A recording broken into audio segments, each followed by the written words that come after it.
오늘 저는 본문의 말씀을 통해서 한 여인에 대한 얘기를 함께 나누려고 합니다. 이 3절 말씀 보면 예수님이 유대를 떠나사 이렇게 말씀합니다. 그리고 다시 갈릴리로 돌아가시는 그 여정 속에서 사마리아를 통과해야 하겠다 하는 결심을 하게 됩니다. 이 하나님께서 하시는 모든 일에는 우연이 없습니다. 모든 일 하나님의 다 계획 아래에 있는 거예요.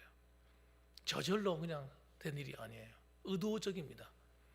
그러니까 예수님이 행하시는 모든 일도 저절로 되어진 일이 아니고 그냥 그때그때 즉흥적으로 이루어진 일이 아니고 아주 의도적이세요.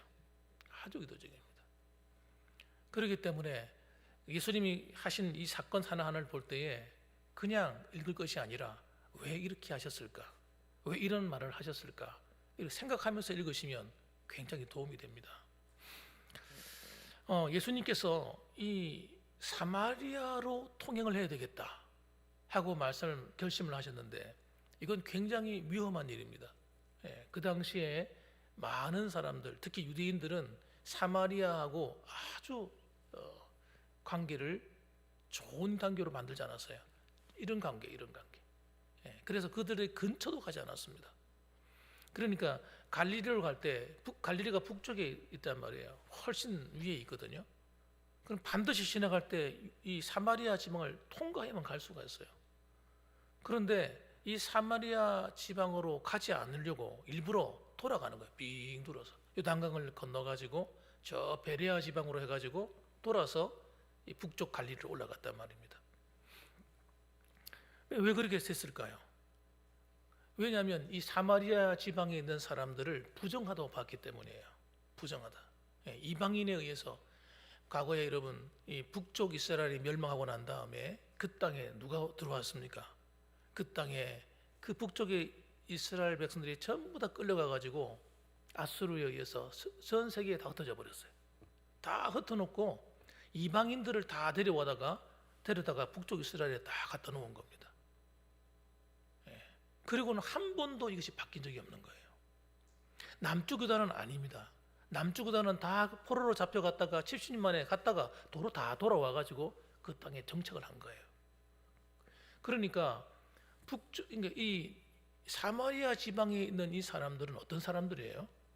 이방인의 거의가 한 7, 8, 90%가 다 이방인인 거예요. 그래서 이방인들하고는 어떤 관계냐 그러면 부정하다고 보았습니다.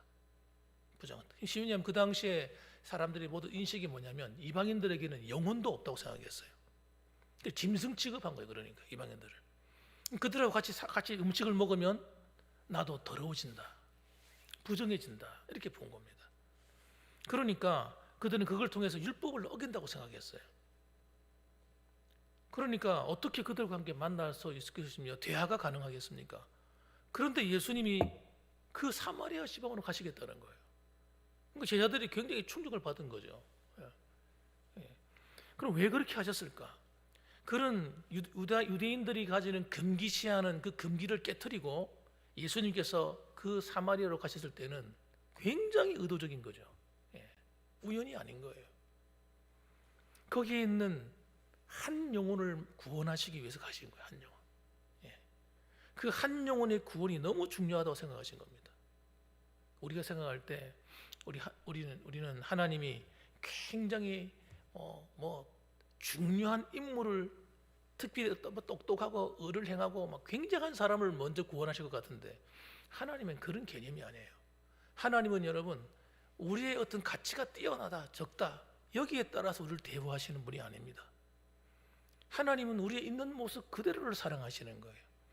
여러분이 잘났으면 잘난 대로, 못났으면 못난 대로, 많이 배웠으면 많이 배운 대로, 못 배웠으면 못 배운 대로 하나님은 여러분을 차별하지 않으시는 거예요.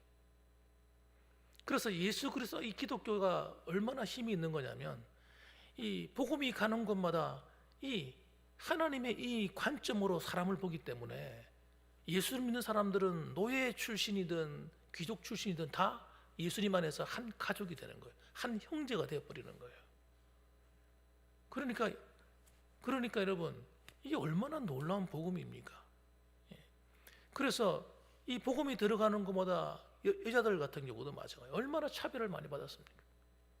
어린아이 같은 경우, 여자와 어린아이는 유대인들에게는 어떤 거냐면 하나님께 감사의 조건이 되는 것이, 남자들은 내가 여자로 태어나지 않게 하신 하나님 감사합니다. 그런 감사를 한다고 그러잖아요.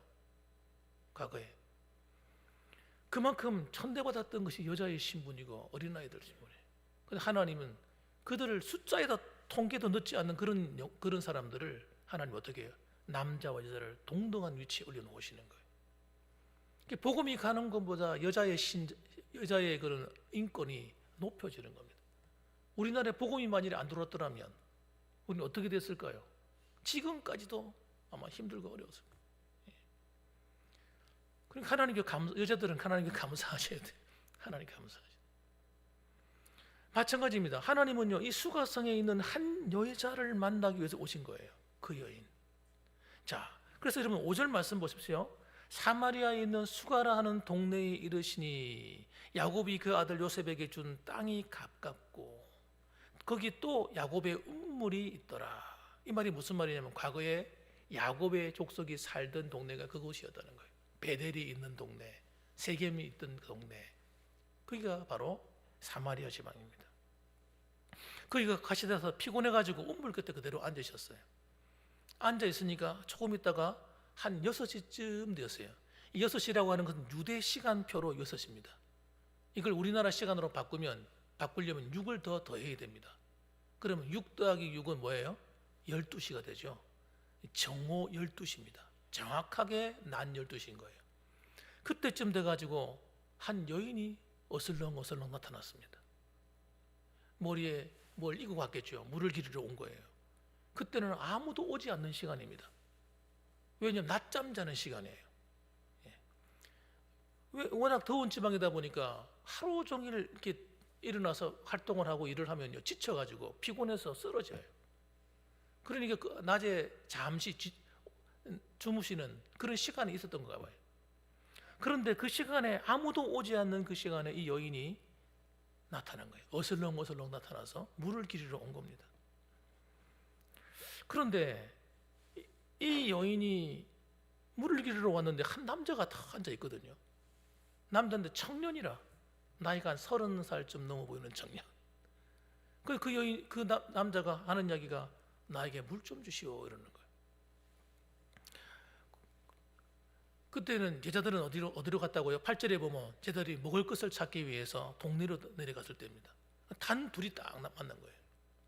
아무도 없는 시간, 아무도 없는 장소에 두 사람이서 만났습니다.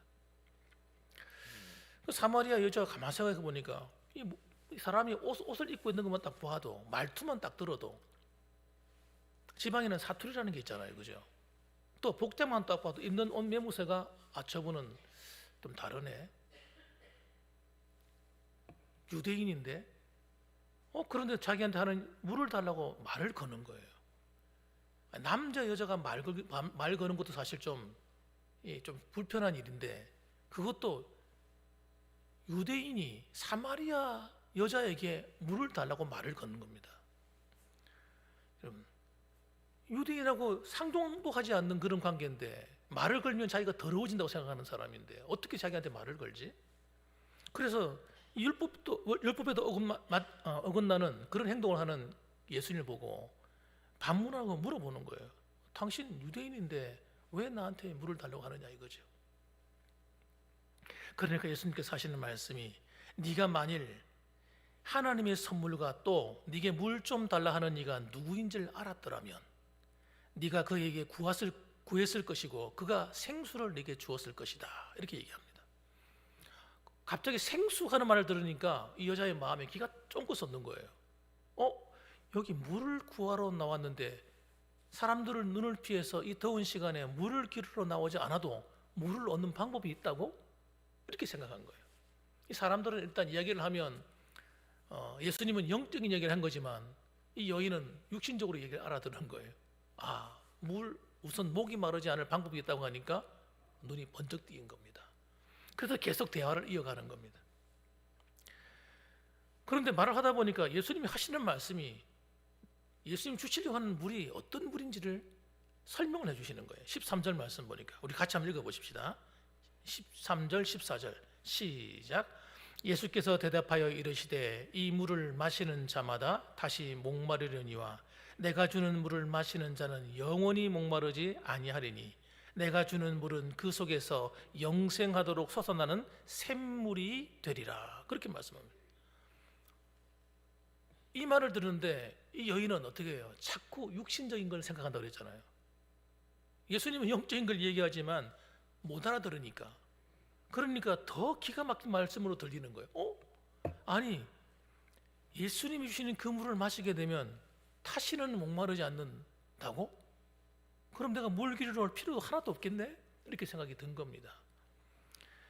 여러분, 오늘 예수님께서 왜 이 여인에게 물에 대한 얘기를 자꾸 가지고 또 말씀을 이어나갈까요?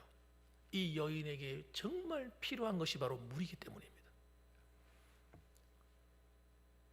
이 여인에게 필요한 것이 육신적으로도 물이지만 그의 마음의 상태도 영적으로 기근이 와 있는 상태인 거예요. 마음이 갈급해가지고 마음의 밭이 갈라질 대로 갈라져서, 마음의 정 상할 대로 상해 있는 한 여인인 거예요. 아무도 그 여인의 마음을 알아주지도 못하고 알 수도 없는 여인인 거예요. 그래서 예수님은 이 여인을 너무 불쌍히 여기시는 거예요. 사마리아 성에 수많은 사람이 있을 텐데 그 넓은 지역에 그 많은 사람 가운데 이 불쌍한 한 여인, 이 여인은 도대체 뭐가 문제입니까? 이 여인은 자신이 행복하길 바랬어요. 여자에게서 행복할 때, 여러분, 여자에게서 행복할 때 지금도 좀 그렇겠습니다만은, 여러분, 과거에는 여자는 남자를 잘 만나야 인생이 피하는 거예요. 남자. 그때 당시에는 여자들은 별로 노동력이 별로 없었어요. 주로 남자가 나가서 일을 다 했기 때문에 남자를 잘 만나면 잘 먹고 살고 편안하고 그런 거지. 그러니까 이 여인은 자신의 행복을 위해서 남자를 잘 만나기를 원했는데 그 한 남자를 만났는데 이 남자와 결혼해서 사는데 불행한 거예요. 불행. 무슨 일이 생겼는지 모르지만 서로 간에 충돌이 일어나고 갈라지게 됐습니다. 일방적으로 쫓겨났는지도 모릅니다. 갈라졌어요. 그러고 난 다음에 또 다른 남자를 찾아서 또 결혼을 했습니다. 또 갈라져서 깨어졌어요. 이러는 가운데 이 여인은 상처를 또 받고 또 받고 또 받은 거예요. 이제 남자를 믿을 수가 없어요. 그랬는데도 이 여인은 누굴 찾습니까? 그래도 남자로부터 사랑을 갈구하는 겁니다. 남자한테 그렇게 배신을 당하면서도 또 남자를 찾아야 되는 이 여자의 마음. 그런데 마지막에 5번째 남편을 맞이했는데 그하고는 결혼을 하지 않고 동거만 하고 있는 거예요. 내가 볼 때는 결혼할 자신이 없는 것 같아요. 여러분 생각해 보세요. 만일 우리 동네에 이런 여인이 있다 생각해 보세요. 그 여인에 대해서 어떤 생각이 갈까요? 좋은 생각이 갈까요? 저 바람쟁이, 저 창녀 같은 여자, 네가 뭔가 문제가 있으니까 네 인생이 그렇지. 사람들이 손가락질하고 보는 눈도 곱지 않았을 겁니다. 만약 그런 여인이 여기 앉아있다 생각해 봅시다. 사람들이 별로 가까이 가고 싶지 않았을 거예요.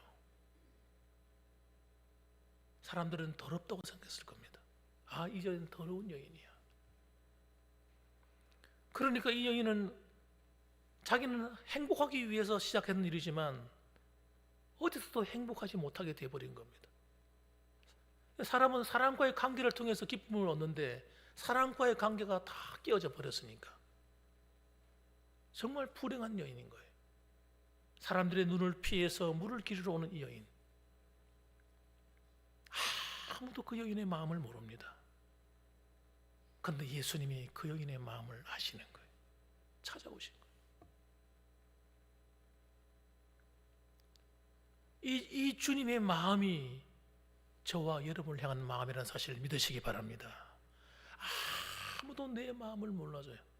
부모도 형제도 남편과 아내도 모를 수 있습니다. 내 상처난 마음, 속상한 마음, 목사님도 모르고 아무도 모르고. 그런데 여러분, 단 한 분은 아십니다. 예수 그리스도십니다. 그분은 지금도 우리를 찾아오시는 거예요. 지금도 찾아오셔서 우리의 마음을 어루만지는 거예요. 뭐라고요? 나는 안다. 나는 안다. 난 네 마음 알아. 내가 네 마음 알아. 주님께서 그 이야기를 하려고 하시는 거예요. 지금 네가 하나님을 바르게 만나면, 나를 똑바로 만나면 네 마음이 갈라질 대로 갈라져 있는, 쩍쩍쩍 갈라져 있는 메마른 심령이 단비가 내려서 적시듯이 네 마음을 치료해 줄 것이다. 그렇게 말씀해 주시는 거예요. 여러분, 이건 하나님의 사랑입니다. 그런데 이스라엘 백성들이 과거에 어땠습니까? 이 하나님의 사랑을 피해 다니는 거예요. 피해 다니는. 여러분, 그럴 수가 있나요?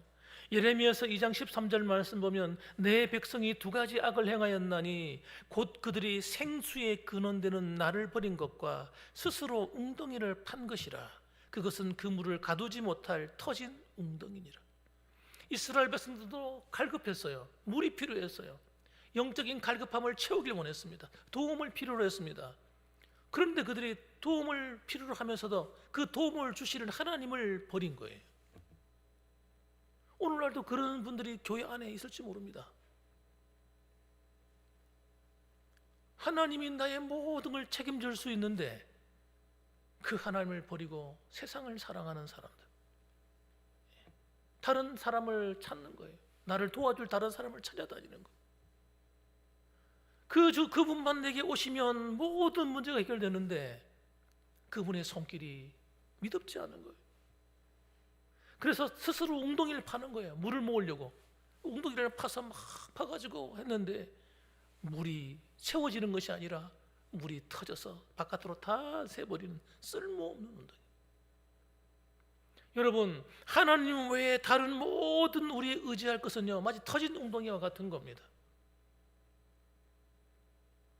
여러분, 다른 웅덩이가 아니라 하나님이 주시는 생수의 근원을 맛보시길 주님의 이름으로 축원합니다. 그래서 요한복음 7장 38절 말씀이 뭐라고 말합니까? 나를 믿는 자는 성령의 이름과 같이 그 배에서 생수의 강이 흘러나리라. 여러분, 이 말씀은 이사야서에 나오는 이야기예요. 하나님이 우리에게 주시는 것은 생수의 강입니다. 마르지 않는 생수입니다. 생명수예요. 사람을 살리는 거예요. 생수라고 하는 것은요, 살아있는 물, 사람을 살리는 물, 그런 뜻입니다. 이 물이 우리 안에 있다. 우리 안에 예수님을 영접하게 되면요, 우리 안에서 이 생수의 강이 흘러난다는 거예요. 그래서 나를 믿는 자는 성경에서 말하는 바와 같이 내 배에서, 그 배라는 것은 믿는 사람이 그 배에서 생수의 강이 흘러난다. 성령의 생수의 강, 은혜의 생수의 강이 저 멀리 있는 것이 아니고 내 안에서부터 시작되는 거예요. 여러분, 믿으시기 바랍니다. 저 멀리 있는 게 아니라니까요. 바로 내 안에서 흘러넘치는 거예요. 그래서 이 물이 어떻게 해요? 나를 채우고 내 발목을 채우고 무릎 채우고 허리를 채우고 가슴에서 점점 흘러넘쳐서 큰 강이 되어서 흘러가는 거예요. 여러분, 그래서 내 안에서 흘러나오는 이 생수의 강이 나만 만족해 하는 것이 아니라 나를 만나는 모든 사람들에게 이 생수의 강이 흘러 들어가서 죽은 영혼을 살리고 상한 영혼을 고치고 병든 영혼을 치료하고 온전케 하시는 생수가 된다는 거예요. 그러므로 여러분, 오늘도 여러분 이 자리에 나오기 전까지 여러분 걱정, 근심하는 것, 어깨가 쭉 쳐다오신 분들이 계십니까? 오늘도 여러분을 사랑하시는 분, 사마리아 그 여인을 찾아오셨다면 주님도 오늘도 여러분도 찾아가시고 또 만나주시고 또 만나주시고 더 만나주실 것입니다. 그분을 구하시기 바랍니다. 그분을 더 사랑하시기 바랍니다. 그분을 여러분 내 안에 계시잖아요. 저 멀리 계신 것이 아니라 믿는 자에게 여러분 오셔서 내 안에 계시잖아요. 그분의 음성을 한번 들어보세요. 뭐라고 하시는지. 주님께서 이렇게 말씀하실 거예요. 사랑하는 내 딸아, 사랑하는 내 아들아, 고생 많다. 내가 너를 사랑하였노라. 내가 너를 싫어버리지 아니하였노라.